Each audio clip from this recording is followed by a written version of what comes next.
Miyamoto Musashi was what was called a shugyosha.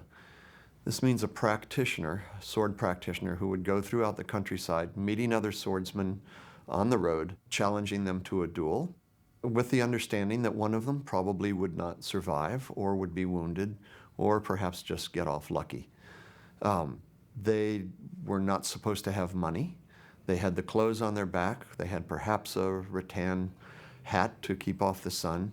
They had their sword, and maybe they had a sewing kit to sew up their kimono when it got ripped up.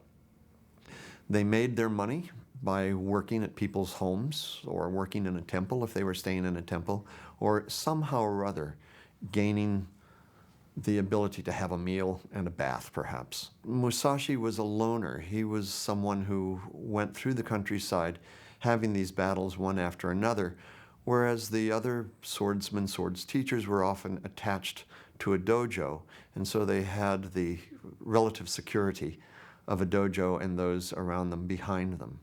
Almost all shugyosha had one idea in mind. Other than perfecting their sword technique, it was eventually being discovered by a feudal lord or someone of a high rank and hired as a sword master to some sort of a fee for a group or something. So they were looking in the end for the security of a dojo, the security of being able to have a home, a wife, and being able to stop in one place and live. Musashi never looked for that. Musashi was all of his life a shugyosha. He did stay at a couple of castle towns from time to time as the guest of a feudal lord, but he was never signed on as a samurai. And here we have to sort of look at the difference between a warrior and a samurai. A samurai means someone who serves. It comes from the ancient Japanese word sabudao, which literally means to serve. So samurai were men who were attached to a feudal lord in one way or another. They received a certain amount of money or rice every year in order to maintain a household. And Musashi never did that. He stayed as a freelancer and independent all of his life. Why Musashi wanted to stay as a lone warrior or a lone swordsman is a very good question, and we really don't know.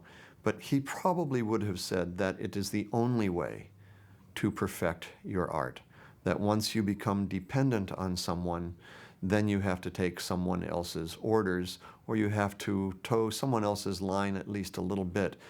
And Musashi was really only interested in perfecting his art, whether it be of swordsmanship, or calligraphy, or of sumie art. So it's necessary to understand that Musashi was not going around the country bullying or challenging other swordsmen to bouts just to see if he could hurt them or gain a certain amount of fame. All these bouts were two consenting adults.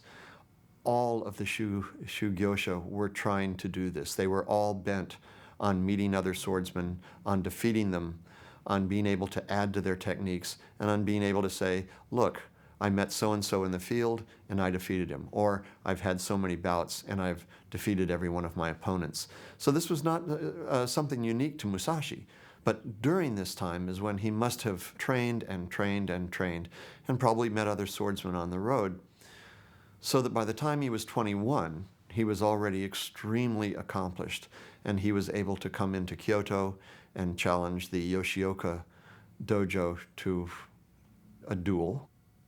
There are people who have described Musashi as a sort of sociopath and an arrogant man, but most of these people are the heads of other sword schools. When Musashi went to challenge the Yoshioka, there is an event that not many people talk about that happened years before that, and that was that the father of Seijiro and Denshichiro was brought into the capital to fight Musashi's father, Munisai, before the shogun. The shogun was an avid sword technique fan, an avid swordsman himself. And Munisai beat the Yoshioka man 2 out of 3 times. So there was a slight stain on the Yoshioka school. One suspects that after the troubles with his father, that Musashi was going to show the old man a thing or two, because his father was still alive, perhaps, and he was going to finish off the Yoshioka where his father left off. The Inagaki film moves the events around so that it's quite fictional.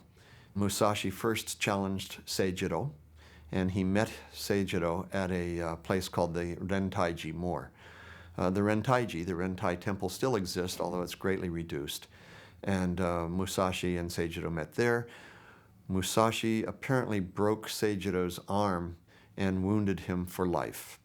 Seijiro then became a Buddhist monk and retired. Den Shichiro, the other brother, then challenged Musashi to a duel. Musashi met him. In the duel, Musashi immediately took away Den Shichiro's sword and pierced him through the heart and killed him right there. The third event, which was really a battle, the dojo challenged Musashi to a duel with Seijiro's son, whose age we really don't know. Some people think he was only 8. Some people think, oh, he must have been 13, 14, 15, or 16. It was actually an ambush, and there was a small army of men there to meet Musashi. Musashi surprised them. He had always shown up late to his other bouts, putting people off guard, but in this case he came early. And it was in the dark, and just at the very beginnings of dawn, Musashi stepped out from behind a tree and said, "Did I make you wait?" And everybody was thrown into confusion, and Musashi routed them. There were perhaps 60 men there, and he routed them.